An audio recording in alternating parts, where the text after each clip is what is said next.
Hi, welcome to the module on introducing Greek nouns and the nominative and accusative cases.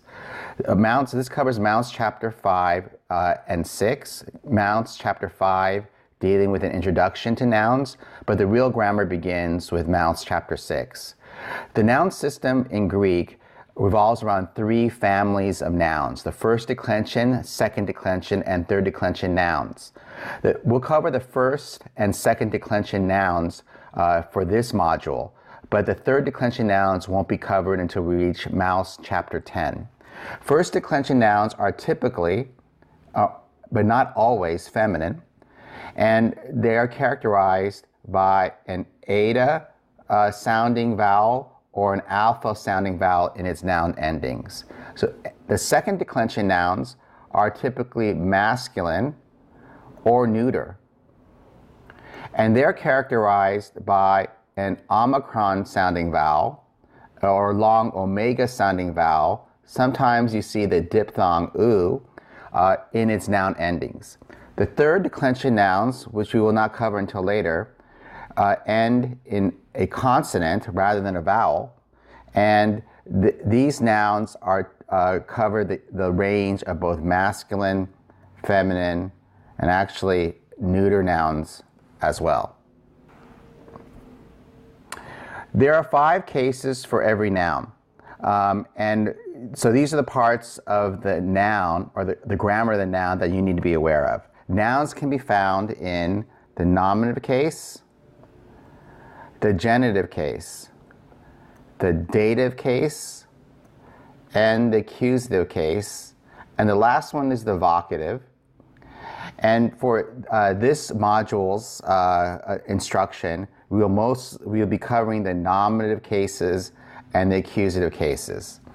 And the nominative case is the case or an ending that indicates the noun is being used as the subject of the sentence. So it's used as the subject of the sentence, or what we call a predicate nominative, where if you have a sentence like George is a man, man would be the predicate nominative while George would be the subject of the sentence. And the accusative cases are typically the direct object case. So if you have a sentence like Sally hit the ball will be the direct object, and the ball in Greek would be in the accusative case. And we'll cover other cases later as we get to them. There are 2 possible numbers for every noun. They're either going to be singular or plural, and their case endings will reflect whether they're singular or plural. There's also 3 possible genders, which we already introduced. All nouns are either masculine, feminine, or neuter. We're now going to introduce how the noun system works in Greek, and while Mounts has introduced the noun system and its parts in a certain way, we'll be actually not doing it the way that Mounts describes in his book. We're going to do a slight variation of it, and actually it's the method that I'm going to introduce for the class in this module is the traditional method of teaching Greek across the seminaries and divinity schools. Mounts' method of introducing noun is slightly different than the traditional way that Greek has been taught in the seminaries, and I think the traditional way is less confusing, and so that's the method I'm going to do. But what I would like to do is simply explain very briefly how Mounts' system works, and then explain the system that we're going to use in the class. So for every noun, let's take the word logos, for example, which means word in English. Every Greek noun can be divided essentially into 2 or 3 parts. And so I'm going to divide them into 3 parts, and I'm going to show you how 2 of the parts are combined together. So when you look at the word logos, you have something called the root, log, and the omicron that follows it. That's what we call the declension morpheme. The word morpheme is a linguistics term. It means the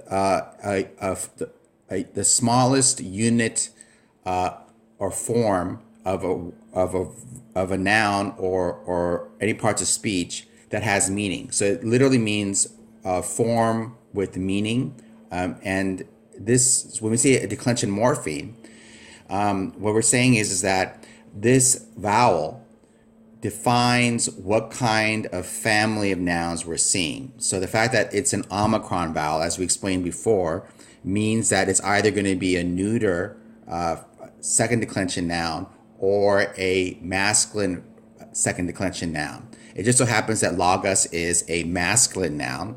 So I'm going to identify this as a masculine second declension noun. And then the third part we have here is what we call the case ending. And the case ending, the sigma here, tells you whether the noun is being used as in the nominative case, so therefore it's the subject of the sentence, the accusative case, therefore it's the direct object of the sentence. You'll later learn the genitive and dative cases and the vocative case and what their use in the sentence is. But the case ending tells you how the noun is being used in the sentence. And that's very different from what we're used to in English, because usually word order tells you what is the subject of the sentence and direct object. So if I say the man hit the ball, then we know that the man is the subject here because the man is in front of the sentence. And if I say the ball hit the man, then in this second sentence, the ball is the subject of the sentence because it's placed first. So in English, we use word order to tell us whether something is the subject of the sentence or the direct object of the sentence. In Greek, it does not use word order to do that. In many ways, many words are put in the front of the sentence for emphasis. And the way Greek identifies the subject and the direct object, or the predicate nominative, or whatever parts of speech is being used in a sentence, is by the ending you see on the word. You look at what we call the case ending, and that'll tell you whether the noun is being used as the subject of the sentence or the direct object of the sentence.